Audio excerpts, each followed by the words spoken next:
The dropout versus the debriefer. First off, let's get into a couple things that, I don't know, we'll say separate them, right? What separates the two?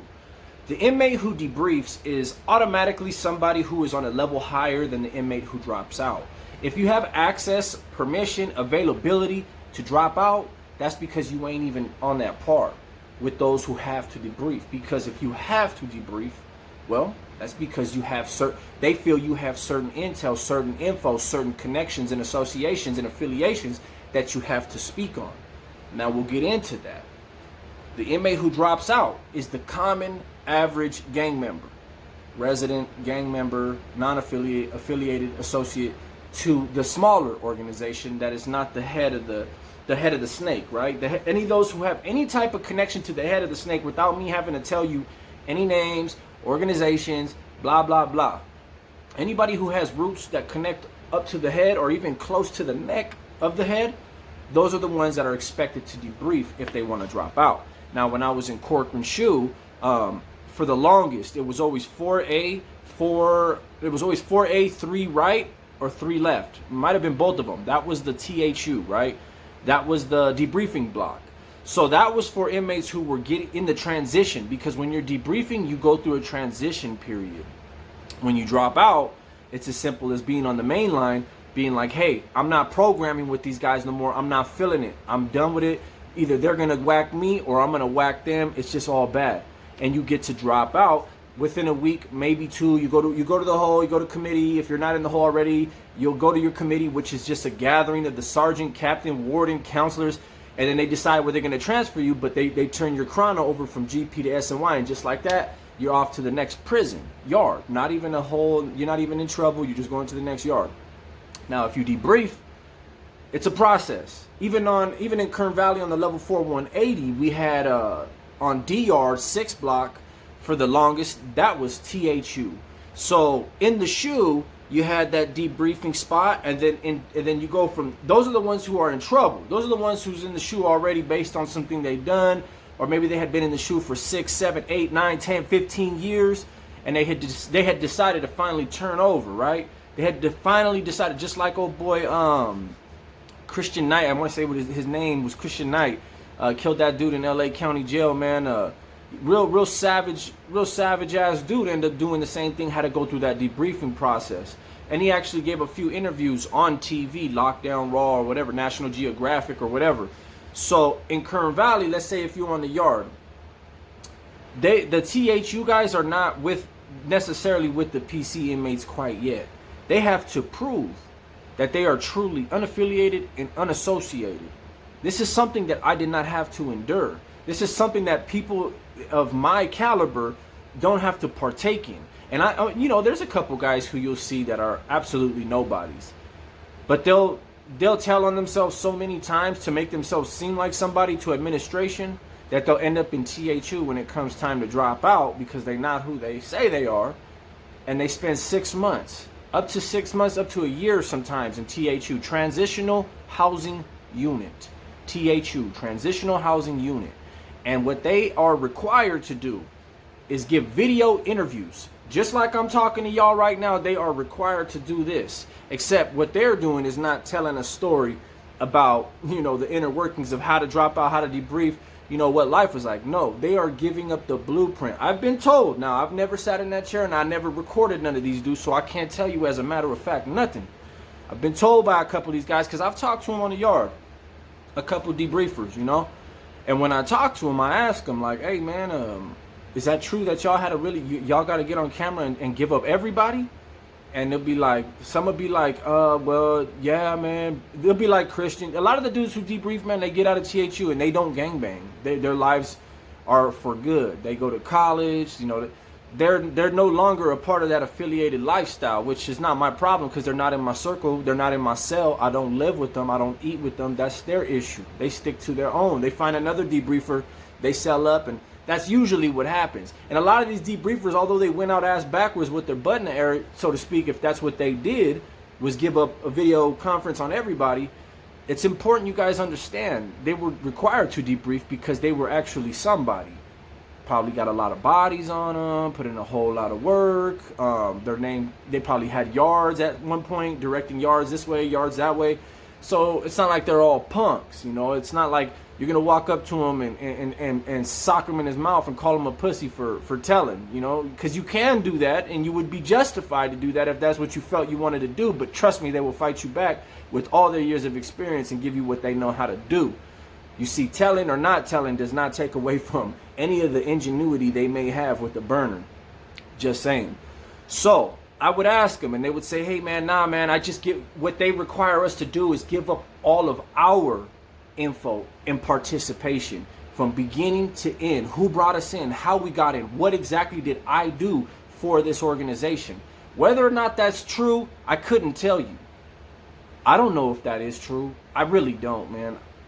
I've always been told the opposite. I've always been told when you got on that camera, these guys were required to really lay in, which is why when they got to the PC yard, 2-5ers could not make debriefers. For a long time, we were not participating with no type of debriefing dude. Like if you came from THU, stay far from us, bro. Stay far from us. You go to the other guys, but don't come around here. It was because if you're debriefing, you're actively testifying in a form or fashion. You know, you're causing somebody some real discomfort by really giving up a lot of stuff about them and what they've required you to do for them when you were GP. Now, the Dropout's life is so much more uneventful, and I know this is going to hurt your guys' feelings to really hear this, but it's not eventful. There's no big celebration. There's no big requirement. You don't even sign papers. You don't say nothing. You don't take pictures. You don't do nothing. You denounce. I'm done. I'm good. I'm no longer a part of that. If you really want to solidify dropping out and you really want to get off a yard, then yeah, hey, I'm gonna get whacked. Why? I don't know. I owe this guy. Who do you owe? Can't remember his name. You make up something. It's easy. It's just like that, and you're gone. Now, like I said, times have changed. People are locking it up from the back of squad cars. They're going to county jail. You go to the county jail, the deputy's going to ask you, are you a 2-5er? From the jump. You don't even got to tell them. They just see you and boom. Oh, okay. Some jails don't do that. Some jails still try to stick with throwing you on the line, but it's getting to the point now where you have options placed right in front of you, which is only correct. So I want to clarify. Not every dropout is a snitch, but a lot of dropouts, they do snitch. I won't lie to you and say they don't snitch. Hey, they're like, screw this life. I'm done. I'm good. You know what? They got knives in that cell. Hey, let me go to SMY yard. I'm gone. But 9 times out of 10, man, for real, 9 times out of 10, man, dudes who's just dropping out, they're just trying to get off a yard, man. They're not interested in doing that. It's just a matter of like, hey, man, get me up out of here. I'm good. I'm straight. CDCR is required to not, if you state concerns for your safety, if you threaten anyone else, they are required to act on that. Regardless if the IGI is looking you in the face saying, hey, you can't lock it up unless you give me something. Really? So you guys are going to believe what you want to believe about that front. I thought I'd just clear a few things up for you. Now you know what the difference is between THU and dropping out. And let me tell you, when someone's in THU and they go through 6 months clean, doing what they're doing, you know, giving up whatever info they got to give up, they are transitioned into PC. And everyone I've ever met in THU were always, I'd be in the hole, they'd be in the hole or the shoe with me. I never programmed on the yard with them unless they were fully transitioned over. But they were always very solid dudes, you know, very seasoned veterans, you know, dudes who had been in Pelican Bay. One guy had been in Pelican Bay for 25 years. He could not take it no more. He could not take it. He says, I want to go home one day, man. I'm done. They would not just let him drop out. So he had to debrief. That's his business. I'm not, as a man, I learned one thing in life. I can't tell y'all what I would or wouldn't do, because there was one point in time I was so turned up. I was like, I would never lock it up. I would never ever go PC or SMY. And that's what a lot of y'all say. That's the energy that y'all have now because y'all don't know any better. Y'all may have done a couple terms, may have done 1 term on a level 2, level 3, never really been required for that wartime. Never really done that shoe time. Never really been in a position to where your freedom, your life, your safety really on the line. But y'all gonna say what y'all want to say about that. Lastly, because trust me, there will be a part 3 to everything. This is going to be a long sequential breakdown that I'm giving you guys. We're going to get into why S&Y gangs formed, because y'all think that segregation, racial segregation, stops on a PC yard. Pfft. Silly, this is bigger than prison. This is bigger than jail. This is bigger than politics. Racial segregation is something that's happened since the beginning of time. It's something that is uncontrollable. And with any amount of racial segregation, especially with those who have a criminal and gang background history, what do you think comes next with racial segregation?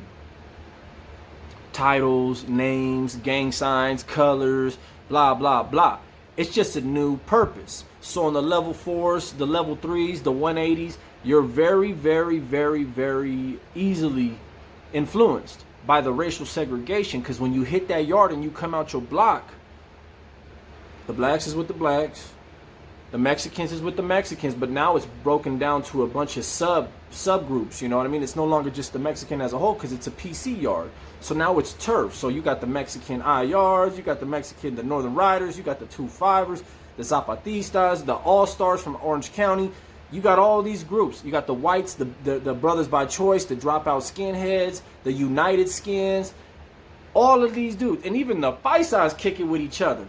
Even the Paisas is hella deep. But let me tell you, the good thing is you can intermingle with any race. So if you got black homies, you can go play basketball with them. You can go do whatever you want to do with them. If you got homies that's white, you can go hang out, play handball, do whatever you want to do with anybody. But racial segregation all starts from common ground. You come out to yard, and when your anxiety and your adrenaline is pumping and it's coursing through your veins and your heart is going like this and you're wondering like what's cracking, the first thing that you're subconsciously searching for is something called common ground. Someone that you can relate to. Let's break it down to the simplest form. Who and what can I relate to right now on this yard right now, because I don't feel too comfortable, if you feel what I'm saying. Scan. Oh shoot. I was GP with him. Let me go see. Hey, what's up, fool? You S&Y too? Yeah, G, I locked it up, man. What's cracking? Hey, I'm right here, fool. This is the. He's like, hey, I'm a 2-5er now. Oh shit, you two. What's that? Breaks it down for you. Before you know it, now you're doing pull-ups over there at the 2-5er spot. You ain't a 2-5er. And this could be, I'm giving you an example. It could be the same for the blacks, the Northern Riders, the white, anybody. This is how it goes. This is how it starts. And then before you know it, you start to love each other, camaraderie, being on the battlefield with each other. What, you think a level 4 180 is not as dangerous because you're S&Y or PC? You're sadly mistaken. And that's not even to get into the geographical matter, because that's what really started a lot of it. The 2-5ers died out. Once they opened up the S&Y yards, the PC yards, there was no need for 2-5. There was no need for that type. They were only around in the 90s to protect each other, because they kept getting moved on by the older, the Sureños. You know, they kept getting whacked. There was in Tehachapi in the 90s, there was like a 10-day max. I think even less than that, to get off that yard. Whack somebody, get off that yard. So these older bros, they had each other's back to protect each other. There was no PC. They had to go to the hole, come back out, go to the hole, come back out, all scarred up. Dudes are hit. And that's where they were. So when they opened up them PC yards, you would think, damn, well, there was no need for them anymore. And so they died out for a while. They did. The 2-5 did die out. But then what happened when a lot of these dudes were getting out of the chute, because remember I told you in the last video, part 1, a lot of the 2-5ers ended up getting validated for all the dust they were kicking up. When they did open up the S&Y yards, they were shipped off to Tehachapi, Pelican Bay, Corcoran Chute, etc. So when all these guys finally got out the hole and finally did hit, one thing that came through very strong was the geographical matter, the up north dropouts, right? The northern dropouts. And the thing is, with them, when they ended up being formed, it obviously was, what do you think is going to happen when you have a bunch of northerners dropouts who are still about that? Like Snoop, when Snoop first came on the scene and he brought out the Northern Riders, it was Northern Riders. That's how it all started, Northern Riders. And I mean, come on, man. There's rumors. I'm not even going to speak on it because I wasn't there, but there's rumors that there was a lot of homies that were from down south that would get bullied. I think it was in Lancaster or certain other yards. They would get bullied or taken off on, jumped or whatever, because there was no gang in S&Y. You can do whatever you want, and they wasn't even from up north. So a lot of that caused the down south dropouts to come together, and with the down south dropouts coming together, some of them were 2-5ers. And when that surfaced and reemerged, so did the resurgence in 2-5ing, right? So it's like, okay, so what is this about? What does it stand for? Give them the breakdown. It stands for the protection that we had for each other back in the 90s, now needing to resurface due to the fact that there's this gang and criminal activity happening again on the SNY side, because when Snoop and I was with Snoop at Tehachapi, I was with Snoop in Pleasant Valley and the whole. Listen, man, and even in Kern Valley too. I want to say he was Sellies with Mo at the time. Listen, much respect to what he's done with his whole movement, man. He took the whole Northern Rider thing and turned it. He took the whole Northern Rider thing and turned it into just Rider movement. The man is very strategic. The man is very smart. But I think he is also the one that is single-handedly responsible for the resurgence of the 2-5ers coming out the way they did.